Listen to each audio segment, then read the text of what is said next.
我改里子猫这次来到了纽约，这是我疫情以后第一次来，也是第一次从加拿大开车自驾来到这里。今天去曼哈顿，我才发现原来开车进出曼哈顿要交2次过桥费，而且据说疫情之后涨价了不少，取消了现金和信用卡的支付，因为我的车上没有安装扣费的机器，所以听说还会有罚金，而且他们还会把账单寄到加拿大，真是到哪儿都逃不过资本主义的收割呀。即使这样，进城的车也是络绎不绝，桥面也不是很好的样子，两边都还有工人在维修。今天一进一出曼哈顿估计要$100了。我们网上预定了停车场，可以停1天。网上预定的话要比现场去订要便宜一些。曼哈顿物价挺高的，据说还有个城市税，就是在原本消费税上面还要叠加城市税。我们先坐地铁去华尔街，这个地铁非常的旧，是100年前修的老古董了。坐到downtown一人是$3。听说这里会有人恶作剧把人推下去，记得千万要靠墙站。上车后遇到了好心的乘客，看我们大包小包的还带着猫，一定要把座位让给我们。看来纽约并不像别人说的那么冷漠。我们到了，这里是华尔街，打算来这里摸摸铜牛。前面估计是个旅游团，现在摸牛还得排队。我之前来的时候，这里还不是景点，完全不需要排队。现在排了2排，一排摸头，一排摸球。这里汇聚了世界各地的打卡狂魔，看来经济不好，股民还挺多的。路边有各种小摊小贩在售卖纪念品，还有拉人去坐船看自由女神像的，他们靠拉人头谈提成，2个人$90，我感觉挺方便，算下来比自己单独一个个看便宜。交了钱就统一在这里排队等大巴，被大巴统一带到轮渡那边。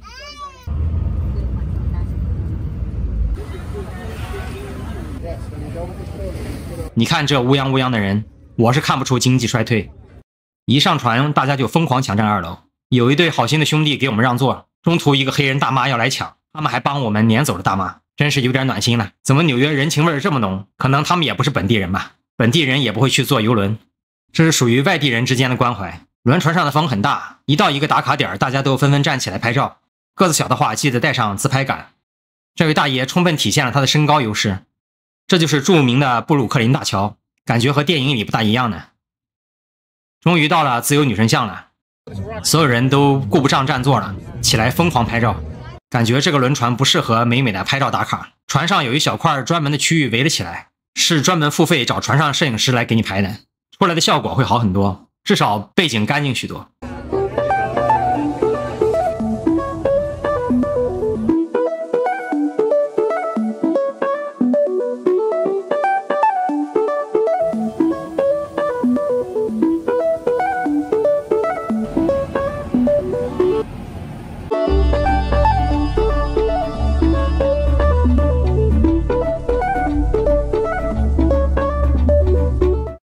下了船还送了1次免费巴士，可以选择下车的地点。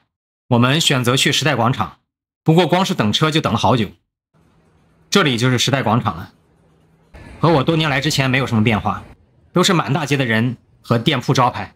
这里有许多街拍摄影师，不知道他们拍的如何，这里拍人也没人会介意。现场还挺混乱的，据说会有人扮成人偶找你合影收钱，我们还没遇到那种，估计害怕我也是同行吧。巨石强森蜡像做的相当逼真，我差点以为是真人了。这就是纽约的著名的蜡像馆。其实这里真的没有那么牛，是吧？台阶也挺脏的，和国内大城市的市中心没什么两样。我好多年没回国了，估计国内还要好很多。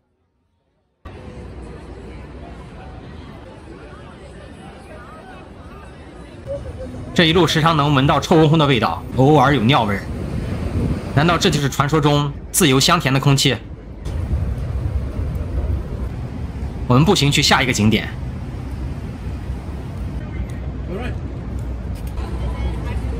这里是洛克菲勒中心。洛克菲勒中心是坐落于美国纽约州纽约市第5大道的一个由数个摩天大楼组成的城中城。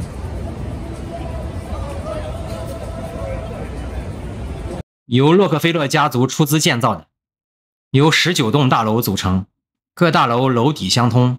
1987年被美国政府认定为国家历史地标，现在看来已经过于一般了。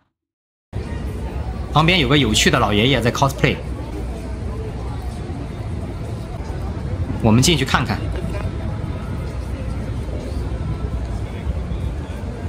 原来这是一个很大的玩具店，还挺有特色的，不是随便能见到那种。这里也有卖 Jellycat。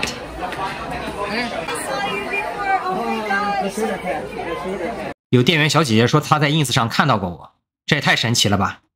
谢谢我 ins 上的100多个粉丝。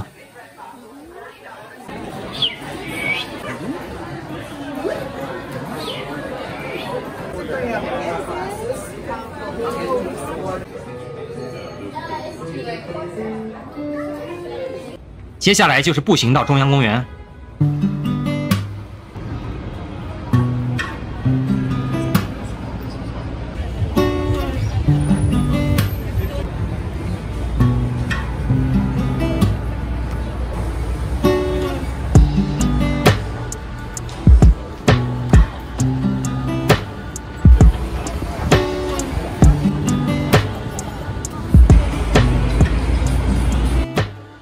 来到川普大楼，小花卷有些累了，蹲墙上休息一下。这是苹果总店，没想到纽约也有3轮车呀！看来全世界的景点都在复制粘贴。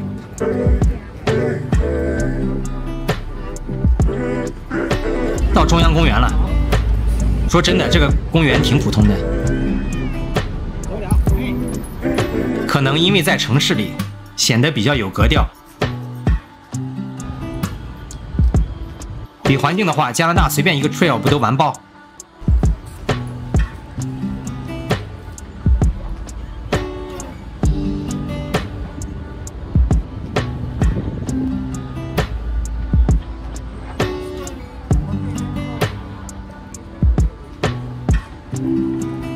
迅速逛了一小部分就离开了。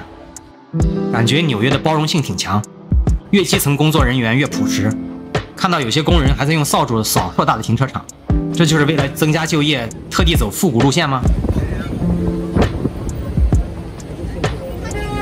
到处都在修路，基建狂魔名不虚传，这样也能增加不少就业。